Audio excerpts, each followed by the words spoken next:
ချင်းပြည်သူအစည်းအရုံး CPU ထိန်းချုပ်နယ်မြေတွေဖြစ်တဲ့မင်းတပ်နဲ့ကံပက်လက်မြို့နယ်တွေဘက်ကိုအင်အား2000ဝန်းကျင်နဲ့စစ်ကြောင်းထူလာတဲ့စစ်ကောင်စီတပ်တွေနဲ့ချင်းပြည်သူတပ်မတော် CPA နဲ့မဟာမိတ်ပူးပေါင်းတပ်ဖွဲ့တွေကြား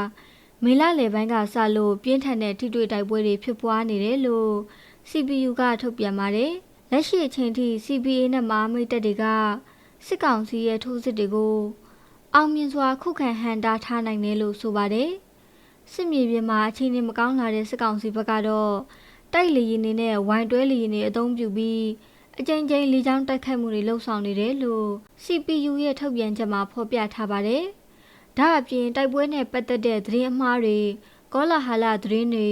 အတိမပြုတ်နိုင်သေးတဲ့သတင်းအချက်အလက်တွေဟာ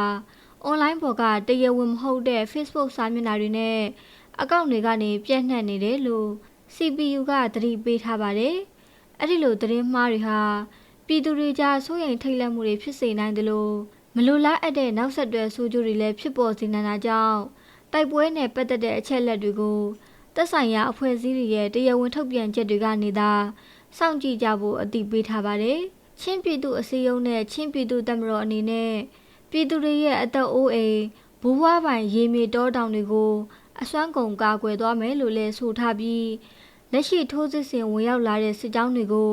ခုခံတွန်းလှန်မောင်းထုတ်ရမှာလဲပြည်သူတွေအနေနဲ့ကြာရကဏ္ဍကနေပါဝင်ကူညီပေးကြဖို့တိုက်တွန်းထားပါတယ်။